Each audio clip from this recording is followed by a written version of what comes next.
This is Pluto. Pluto is 4 billion kilometers from the Sun. Its temperature is about 230 degrees Celsius. That's colder than liquid nitrogen. Colder than almost anything we've ever been able to create on Earth. And yet, or rather precisely because of this, science ignored Pluto for a long time. A small object very far away, without its own energy source. Until now, there had been no indication that anything was happening there. The logic was simple. Small celestial bodies cool down quickly. The Moon is geologically dead. Mars is also largely dead. Pluto is the smaller of the two. So what could be happening there? In 2015, the New Horizons spacecraft flew past Pluto. What it captured was not what we had expected. Mountains as high as the Alps. A surface that in places looked as if it had formed only yesterday. Active processes on a celestial body that, as far as we knew, should have solidified long ago. This wasn't just a minor mystery at the edge of the solar system. It challenged our entire understanding of planets and moons. Before we talk about the discoveries of New Horizons, let's look at what the probe actually is. It was launched in 2006. At that time, Pluto was still officially considered a planet, which, purely by chance, changed in the same year. Pluto is so far away that even a signal traveling at the speed of light would take 4.5 hours to reach it. Pluto is therefore much farther away than most other planets. New Horizons is the fastest space probe ever built. It launched from Earth at almost 58,000 kilometers per hour. For comparison, a sphere reaches a speed of about 3,000 kilometers per hour, and yet the journey took 9 years. At that time, Pluto was just a tiny point of light.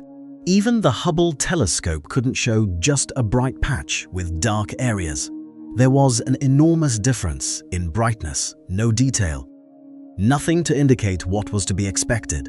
The actual flyby on July 14-15 lasted only a few hours. New Horizons didn't slow down.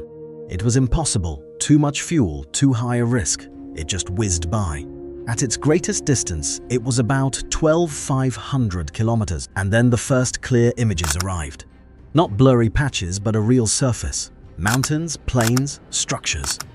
In fact, we had expected something completely different. Pluto was unlike anything anyone had predicted. The first thing everyone notices when they see pictures of Pluto is its shape. On the surface is a large, bright heart-shaped area, roughly the size of Texas. It is called the Tombor region, after the discoverer of Pluto in 1930. The left half, the brighter, smoother side, puzzled us for a long time. Upon closer inspection, one can see that this area is divided into regular, slightly curved cells, separated by shallow valleys. This is no coincidence. It means there's heat down there. The ice warms up slightly from below, rises, cools, and sinks again. The enormous, extremely slow cycle observed at the surface repeats itself constantly. This means this area is active, not sometime in the past, but right now. And there are almost no impact craters there. This may sound like an insignificant detail, but it isn't. The more craters a surface has, the older it is. The Moon is full of craters. Pluto's core is almost entirely covered in craters. Geologically speaking, the surface is practically new on a celestial body that should have frozen long ago. And there, ice flows. Beneath the highest points of this ice field, it consists, much like a glacier, entirely of the same substance found on Earth, nitrogen. Here it lies like ice on the ground. Yet it is in motion, shaping the landscape. No one expected that. But Pluto's surface is not just a smooth ice field. At the edge of this bright, heart-shaped region, mountains are beginning to form. And they are not small. Some of them are almost as high as the Alps. That is strange enough, but even stranger is what they are made of: water ice. On Earth, water ice is what you keep in the refrigerator. On Pluto, it's so cold that water ice behaves like rock. It's solid and stable. It simply doesn't crumble. These mountains exist because the ice there is strong enough to support such structures. It's essentially rock made of frozen water. And there are also hints of something even stranger. Some areas on Pluto look as if material has erupted from its interior, huge, dome-shaped formations. On Earth, we call these volcanoes, except that here it's not rock that erupts, but ice. They are, in a sense, ice volcanoes. We don't know for sure whether they are or were active, but the shapes are there and they look new. And that's not all. There are indications that Pluto physically shifted at some point. Not its orbit, but the planet itself, as if it rotated in such a way that a particular area moved to a different location. This could be due to this heart-shaped plane. It's so large and heavy that it influences the mass distribution on Pluto. And when a planet loses its balance, it can realign itself. Pluto isn't just a chunk of ice. It has geological structures, it has a history, and we're literally just scratching the surface. What if I told you that Pluto has an atmosphere? Not much, it's very thin. If you were standing there, you wouldn't feel a thing. But it's there, and it's blue. That was one of the biggest surprises for us. As the spacecraft left Pluto and looked back, the planet was surrounded by a faint blue glow in many layers, almost like Earth from space. Why blue? For the same reason as here.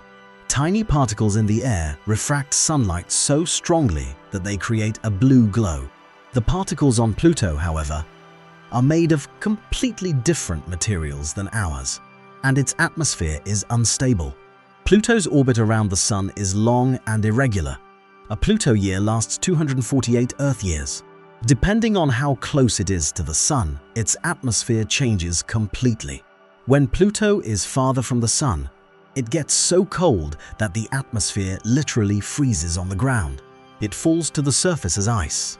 As it approaches, the ice melts again and evaporates. The atmosphere disappears and reforms every few decades. This isn't weather in the conventional sense of rain or wind, but a cycle. A real active cycle on a celestial body 4 billion kilometers from the Sun. No one would have expected so much to happen on Pluto, even at such close proximity. Pluto also has 5 moons, but one of them is so unusual that it deserves its own category, Charon. Charon is about half the size of Pluto itself. That might not sound dramatic at first glance, but for comparison, our moon is about a quarter the size of Earth. So, relative to Pluto, Charon is significantly larger than any other moon in our solar system relative to its planet. And this has some strange consequences. Normally, a moon orbits its planet. The planet has a large mass, the moon orbits it, and so on. However, if the moon is large enough, their common center of mass shifts. In the case of Earth and the moon, this point still lies within Earth. In the case of Pluto and Charon, it lies in the empty space between them. Therefore, they do not orbit each other in the classical sense. Both orbit a point between them. In fact, it's more of a binary planet than a moon. And Charon itself is anything but boring. It boasts a massive canyon, deeper and longer than the Grand Canyon, and a dark red cap at its north pole, likely material ejected from Pluto's atmosphere and deposited there. Pluto is thus slowly losing part of its atmosphere to its companion. The two celestial bodies interact, exchanging matter and maintaining a consistent gravitational rhythm. And perhaps the strangest thing about Pluto is that beneath its surface, beneath all that ice, there could be liquid water, a real dark ocean under enormous pressure, but liquid. Pluto has a temperature of 230 degrees Celsius. But how is that possible? At first glance, this idea sounds absurd. But there are several pieces of evidence that support it. First, there's the shape of the planet Sputnik, this large, heart-shaped area. It's hollow, but so flat that some researchers suspect the surface underneath is supported by something. This can be explained by its liquid state. Secondly, there are several places on Pluto where the surface looks as if it once opened and then contracted again, as if something had moved from below. And thirdly, if Pluto's interior is still hot enough to produce ice volcanoes, then it could also be hot enough to maintain liquid water deep within. Where does this heat come from? presumably from the planet's interior itself. The rocks contain small amounts of radioactive material that decays slowly over billions of years, generating heat. It's not much, but probably enough. The interest isn't limited to Pluto. If Pluto, a small icy body at the edge of the solar system, could also possess a liquid ocean, an even bigger question arises. How many other celestial bodies of this kind are there? We long assumed that liquid water needed the sun's warmth to exist in a specific zone. Neither too hot nor too cold, the so-called habitable zone. Pluto is far enough away that water could exist there. For a long time, Pluto was just a dot. No image, no details, nothing. Just a bright point on telescope images. Considered a planet only because it moved. For decades, we literally didn't know what it looked like. Then came New Horizons, and suddenly the world was there. Mountains of ice as high as the Alps, a huge, smooth planet slowly rotating from the inside out, an atmosphere that freezes and refreezes every few decades, a moon so large that they both orbit each other, and deep beneath the surface perhaps an ocean that has existed silently for billions of years. And all this 4 billion kilometers from the sun. Nobody expected it, absolutely nobody. And that's precisely the real problem. We ignored Pluto. Too small, too cold, too far away. There was no reason to assume anything would be happening there. This logic sounded logical, but it was wrong. There are billions of objects beyond Neptune that we've never seen up close. Some of them are as big as Pluto. Some might even be bigger. And if so much life is hidden on Pluto, this one celestial body we stumbled upon by chance, then the question is no longer whether there is life on the other celestial bodies.